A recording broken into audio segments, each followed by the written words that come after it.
I'm not mad at all about the way that this episode ended, but I do have some logistical questions. Like, if the producers already knew that they had one more episode banked where they could save anybody in the cast, why didn't they just use it on the legitimately only good lip sync of the entire season last week? And yes, Lydia had a couple good lip syncs, but both players were not super strong. Last week, Lana and Sam both ate up that lip sync and were so good, and they justifiably could have saved both of them and then probably just eliminated Lana this week. Especially with her storyline coming out about her family and her upbringing, this would have been a good week to introduce someone from her family and then tie off a little bow on that story. Give us some closure as an audience, and I think it would have made for more effective television. Also, I have a pretty spicy opinion about this episode, but you're gonna have to wait to hear it. Hi, hello, welcome in. My name is Jer, and we are talking about season 17 of RuPaul's Drag Race, episode 13, which means we are inching closer and closer and closer to that finale. This episode is Drag Baby Mamas. I was so worried that we were gonna recycle the season. I was really worried we were gonna recycle the season 4 challenge, and I felt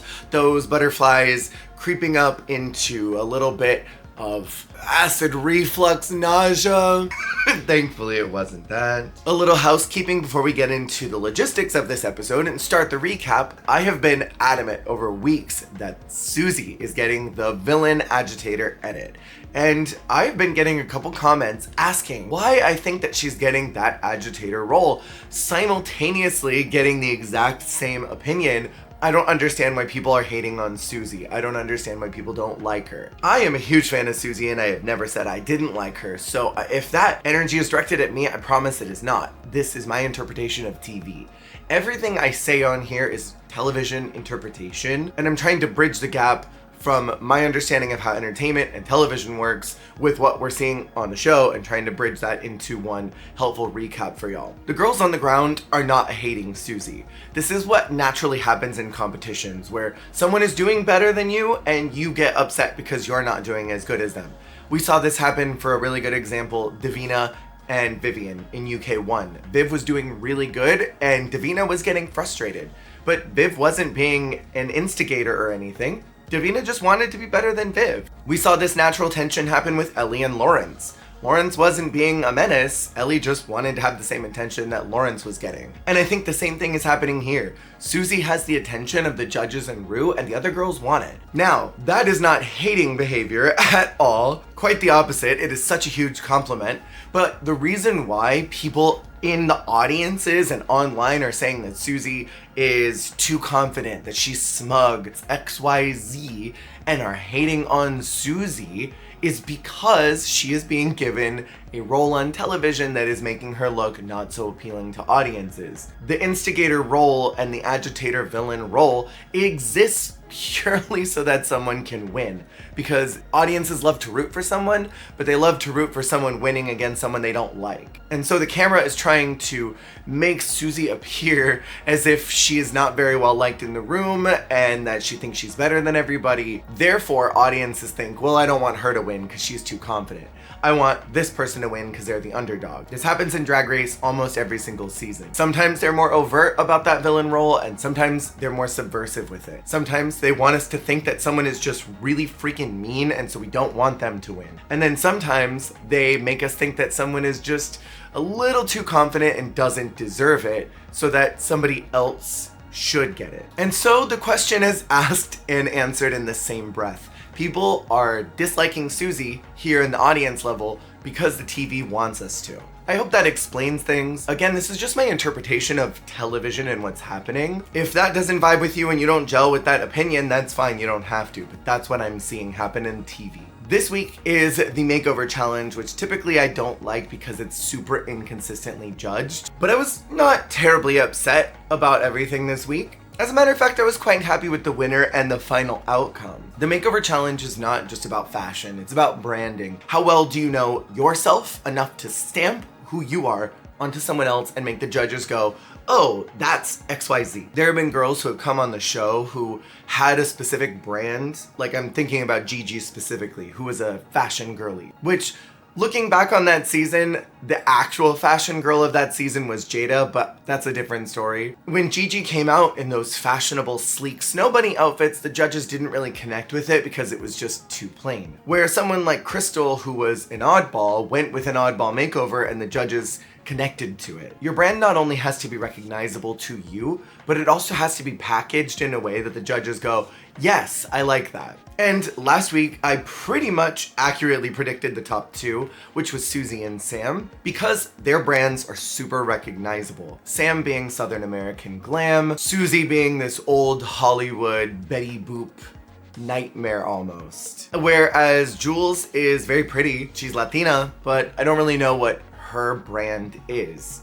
I don't know if I could give you one or two buzzwords. Same with Lexi. I know that she's model-esque, and that's one good buzzword, but model doesn't always translate well to a makeover. I'm thinking Raja back in season 3. Raja is model-esque, but she wasn't able to take that brand and put it on someone else. Because with modeling, you're taking all of this angst and passion and frustration and happiness that you've experienced through your whole life and filtering that into a fierce runway walk. It's a very specific type of energy you have to have. And that's why there was an entire TV show about it, because not everybody can do that. When it comes to Anya, her brand is confident, and that's not really a brand. It's wonderful to have confidence as a drag queen, but you've got to be able to look at something and go, that is that person. And so these three, I just wasn't super confident in their ability to do that. The mini challenge, I think, was kind of a throwaway. I don't like these kind of mean, invalidating questions. Who farts the most in the workroom? Who should go home next? Who would have a sugar daddy? Who's most likeliest to fake an orgasm in public? I don't think they really add a lot to our interpretation of these people. I don't think they're very kind most of the time. It's meant to sort of stir the pot and make insecurities bubble up. Like, which queen is most likely to fake an orgasm in public? There's a little tongue-in-cheekness in there, like, it's a silly question, but also the question inherently is, who's a fake bitch in the room? Who is most likely to fake something in public that's not actually happening? It's mean-spirited. When they asked who was gassy in All-Star 6, and everybody said Eureka. When the question was who had a bad attitude, basically, it was Trinity. These are just not framed to be kind, and I don't connect with them. Also, I was confused why every one of the questions were movie references, but then the challenge had nothing to do with films. I like when Minnie and Maines connect with each other, and I just didn't understand the framing of these questions in comparison to the challenge. For the Maxi Challenge, they've got to make over their loved ones, moms and dads. And for me, personally, I don't like when there's an imbalance of gendered contestants. They do this on Canada, they did it in Holland, they also did this in Thailand 3. I personally would rather have all one gender representation, either all femme people, all masked people, all non-binary people, and stick to that, because it feels to me competitively imbalanced if you say, there are 3 girls here who are going to be a little bit easier to make over because they've got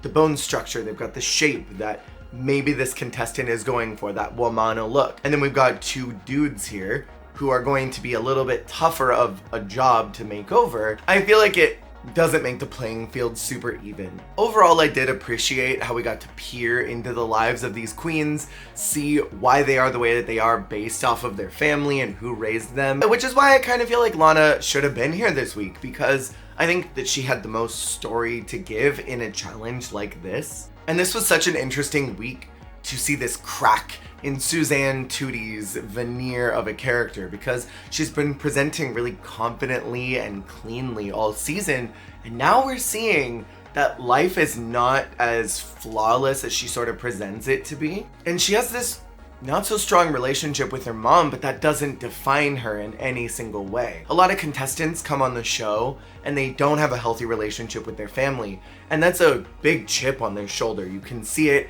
come through all the time, that when they finally end up with their family member, all of it spills out and it's like, oh my god, all the pieces connect. With Susie, it was sort of like, whoa, I would have never thought that you had that type of relationship with your mom.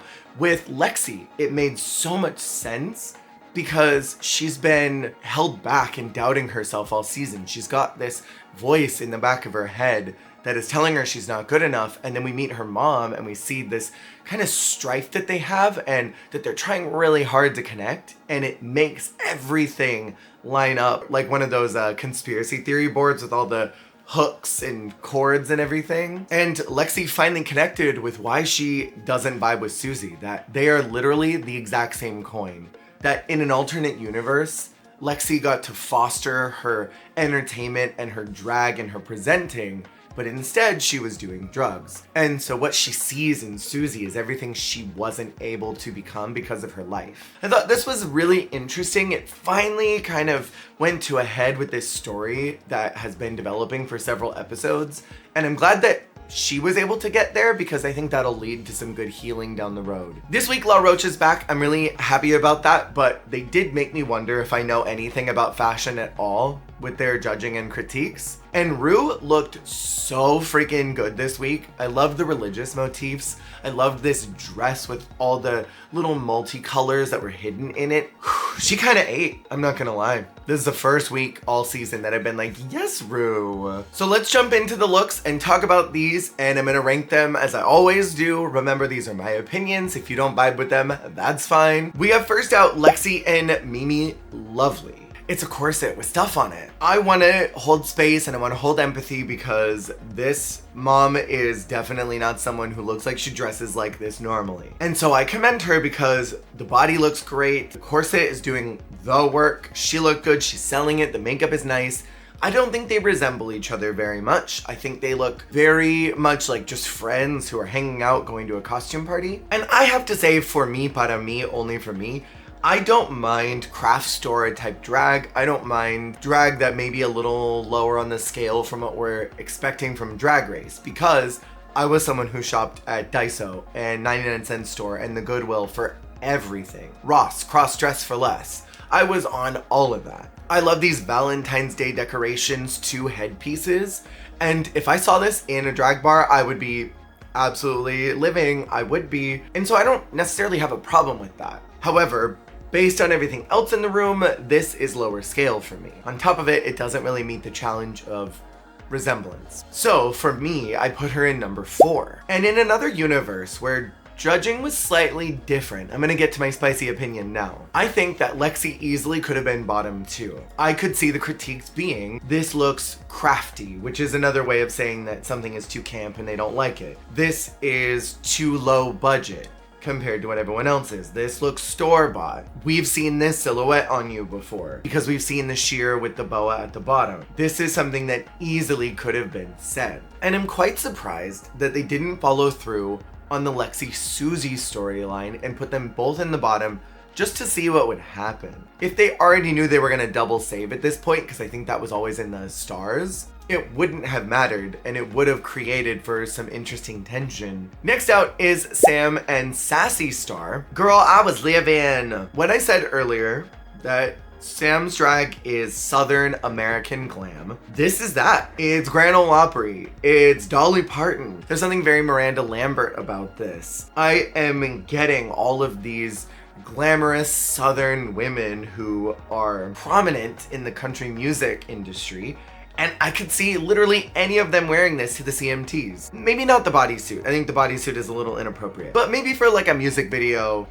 on like the theme is sluts type situation. But what Sam is wearing is very on brand for what she does. I love the silhouette on both of them. I think they look great, and they do look like they're related. I also gotta say, I fell in love with Sam's mom tonight. I love how she was sort of that classic Southern shade. Do you go to your kids' shows?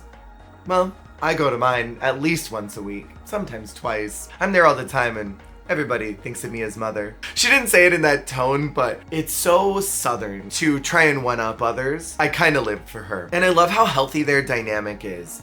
I would have killed to have that type of relationship with my family. I am zero contact and I'm at peace with that. But if I could fix that like tomorrow and say, these people are the most heavily involved in my queer life, went to my drag shows if I was still performing, and were there for me at every step of the way during my queerness, that would be such a cathartic moment for me. So I'm glad that this exists, especially in a family dynamic that is more Southern, that they can exist as queer people and their cis hetero family love them. Cis hetero. I don't know if I said it, but Sam is my number one. I think that the makeover was beautiful and they look related. Next out is Susie and Queeny toot. First off, I don't think it was choreographed very well. I think they tried to play it off like, well, mom doesn't really know what she's doing, so I'll do the move, she can look at me and then do it. And I think on some level that can translate. We saw someone like Jinx do that with, what was her name, Fortuna. I thought the looks were fine. It was all a little bit simplistic, but Law thought that this could walk on a runway. And I think I just don't know anything about fashion because I didn't see that. I thought these were just way too simple. I didn't think that they really told me a lot. I think it doesn't even look that Betty Boopish to me. The silhouette isn't right for Betty. I think they're cute. I think these are very cute looks. And I think, again, in another universe where Lexi got bad critiques for maybe being craft store, I think that in another world, I could see Michelle looking at this and saying it's basic. I could see them zeroing in on the makeup and saying it didn't look clean, that the blending wasn't right, that the lines were a little bit messy. Because if you zoom in, there are some general problems with the makeup and you can see human neck bleeding through here. I think they look similar incidentally because they're in black and white. And so I could see in another world them saying this was simple and putting Susie and Lexi in the bottom for complete storyline reasons. That all aside, I did not live for this in the way that I've lived for a lot of Susie's drag, and if you've watched any of my other reviews, you know I put her in the number one spot quite a bit through the season. This was number 5 for me. But I have to preface, I don't think anyone did truly bad. I think everyone did well. And that's what made this hard. I had to really nitpick on why I placed people where I did. Next up is Jules and Sparkles. I freaking loved them. For me, I think that Jules' dad was definitely giving Peppermint's makeover from 9. What was her name? Wintergreen? She had the same energy as Wintergreen. Just flirting with the judges, being silly, being campy. Clearly someone who was just jazzed to be there and be a part of this journey with Jules. And I loved their relationship too. I thought it was so healthy and so cathartic to see that that type of relationship can exist in the queer community with straight parents. It made me happy. They were, in my opinion, well rehearsed. They looked like they were having fun. I love their presentation. I think the Snow Bunny looks are definitely a little simplistic, but they look related, and that's the idea of the challenge. I love the shoes with these little muffs at the bottom of them. I like that because Jules is smaller, her muff on her legs is smaller, and because her dad is bigger, proportionally, the muffs are bigger. It's good eye trick work with someone who is small and petite. You don't want to put something big and cumbersome on them because they'll swim in it. You want to put something that proportionizes. And I think they did that. I think, yeah, they probably could have taken off these coats, but at the same time, I think they look cute. They look like they're about to go shopping in Aspen. And I think that the pastels feel very on brand somehow for Jules. Her drag, I think, is very cutesy, and this is cutesy. And so I put her at number 3. I thought it was the safest look of all of them. And then last out is Anya and Nerv. I know that I'm wild for suggesting that this was a good look. I loved this. I really liked this steampunk princess look. Both of them looked very pretty. I loved the dad and how sassy he was. That confidence that Anya has on the runway is really hard to bottle and give to someone else. And her dad had that. I think back to all of these runways, going back all the way to that first one when Anya came out, took 5 ever walking down and up the runway, and just was wearing not really anything interesting. It was kind of blah, but Rue was living because of the way that Anya sold it. And Anya's gotten away with a lot of stuff on the runway that would have landed other girls in the bottom because she's got this charisma that oozes out of her, and her dad has that too. And I thought that she branded herself well with that. Maybe the looks don't say a lot about who she is or why she wore them. They're just costume clothes. But I don't even mind that much because they sold it well. And I also saw the family resemblance. The makeup doesn't have to be one for one. The eyebrows are similar. The eye shape is similar. The cut crease is similar. The dresses are complementary. I don't understand that this didn't look like family to me because they look like sisters to me. They don't look like mom-daughter. They look like sisters. Like one that was born maybe in 92 and the other one was born in 2006. Like huge age gap between them, but they look related. I think that there was totally justifiable reason to put Lexi and Susie in the bottom, let that story play out, finish off, and then we have a path to the finale. I also feel like they could have double saved Lana and Sam last week, probably put Lana in the bottom this week with either Anya or with Jules, sent Lana packing, and I think it would have felt more satisfying last week because a lot of people agree that that was a double save worthy episode. And if they already had a double save locked and loaded that they were either going to use this week or next, I wish that they had just used it last week. Because I think, for me, my reality is that Jules ate up Anya. I think that Anya was kind of unfocused in the lip sync and Jules was serving it at every single corner. Jules was eating up the stage, she was being sexy and swerving where Anya was just kind of bouncing. And I thought Anya was cooked. I really thought this was the end of the train for her and I was surprised that they got the double save because I think it should have been last week. And I love Anya, but I also don't think that Anya should have been in the bottom. And I don't really think that Jules should have been in the bottom. Sam was the winner of the challenge and I was totally 100% on board with this. She translated the challenge best from her interpretation of drag to what she put on her mom. And overall, I felt that this episode felt kind of unsatisfying in the same way that I feel like Willow and Angeria's bottom placement was unsatisfying. It was like, we have to put somebody in the bottom because we have to, but we're not planning on sending anyone home. But what did y'all think? Did you think that the double save was worthy here, or should it have been maybe last week? Next week is an audition for Drag Race Vegas Live, which I think is wonderful branding because if I'm not terribly mistaken, Drag Race Vegas Live Untucked premieres on that same day, maybe the following day. Drag Race Vegas Untucked Season 2 airs very close to when this episode is going to drop. So it's great branding to get people's attention on there so that maybe they'll go to the WoW app, purchase a subscription, and then see the Vegas special. They may even throw in some post-editing magic and talk about the 1000th episode and maybe have convinced one of the girls to be like, and Drag Race Vegas just had their 1000th show and it's on WoW Presents Plus. You know, and plug it. And the rumors are that there's gonna be a lip sync Lollapalooza for the finale instead of a reunion. And I gotta say, I don't know if I'm feeling that. Out of all of the seasons that have ever existed across time and space, this season inspires me the least for what could happen in a Lollapalooza. I think the genuinely only great lip syncs of the season were Alter Ego, that one last week with Sam and Lana. I think that Lydia did quite well in all of her lip syncs, but I don't think both lip syncers did well. So, I mean, we already know that Susie and Lexi are probably going to the finale. Sam is very likely going to the finale, so they won't participate in the Lollapalooza. So that means we're gonna get probably a top 2 of Lana and Lydia. That's already what I'm predicting right now. And I think it's just gonna be a lot of like,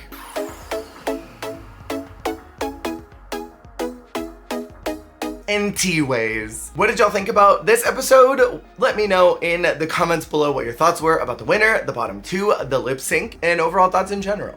They also mentioned that at least one person's getting sniped next week. I wonder if they're gonna whittle it down to a top 3. That would be stressy, but I wouldn't be surprised after what happened last season. Maybe give us one more person for the Lollapalooza. Thank you so much for watching, and I will see y'all on the flip.